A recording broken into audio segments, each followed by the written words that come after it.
और अब इस वक्त की सबसे बड़ी खबर तमिलनाडु से हमारे पास एक तस्वीर और बहुत बड़ी खबर आई है। और खबर यह है कि अब से कुछ देर पहले तमिलनाडु के कार्यवाहक मुख्यमंत्री ओ पनीरसेल्वम जयललिता की समाधि पर जाकर बैठ गए।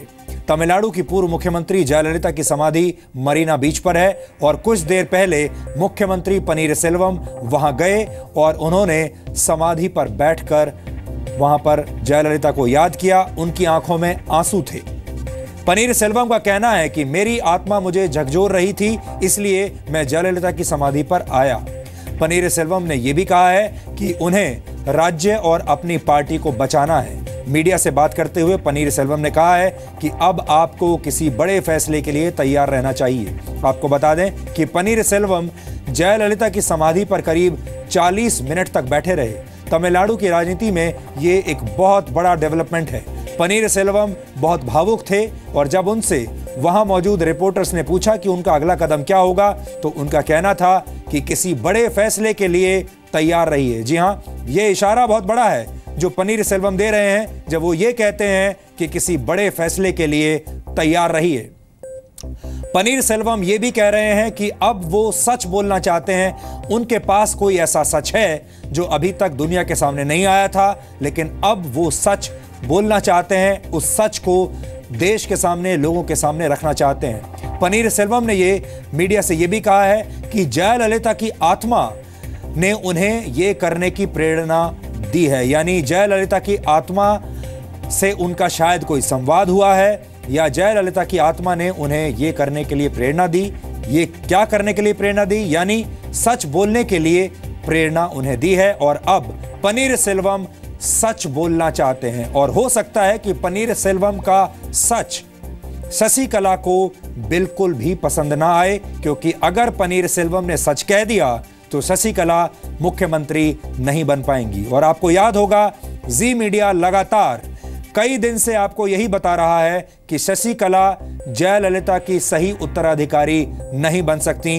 राज्य के लोग ये नहीं चाहते, यहां तक कि AIADMK के अंदर के लोग भी ऐसा नहीं चाहते, लेकिन मजबूरी में शशिकला को समर्थन देना पड़ रहा है। हमारी लगातार यही कवरेज रही है पिछले 3 दिन से। और अब ऐसा लगता है कि पनीरसेल्वम ने आज रात को जो कुछ किया है उससे ये साफ संकेत मिलते हैं कि जयललिता का उत्तराधिकार अब शशिकला को शायद नहीं मिल पाएगा।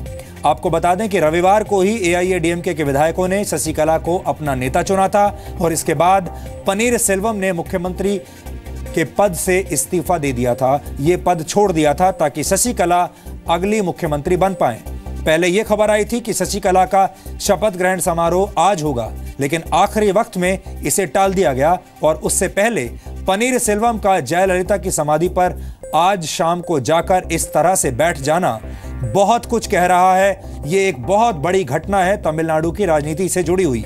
अब सवाल यह है कि क्या शशिकला के मुख्यमंत्री बनने से पनीरसेल्वम खुश नहीं है, और वो कौन सी ऐसी बात है, कौन सा ऐसा सच है जो पनीरसेल्वम अब बोलना चाहते हैं, जिसके लिए वो ये कह रहे हैं कि उनकी आत्मा पर बहुत बड़ा बोझ है। और पनीरसेल्वम ये भी कह रहे हैं कि जयललिता की आत्मा ने उन्हें ये प्रेरणा दी कि वो यहां पर आए, यानी जयललिता की समाधि पर आकर बैठें और उनकी आत्मा के साथ कोई संवाद करें। अब ऐसा लगता है कि शशिकला तमिलनाडु की मुख्यमंत्री नहीं बन पाएंगी। और जैसा कि हम आपको लगातार बताते आ रहे हैं कि अब हो सकता है AIADMK में एक बहुत बड़ी फूट पैदा हो जाए और इसकी वजह से शशिकला मुख्यमंत्री बनने से रुक जाएं।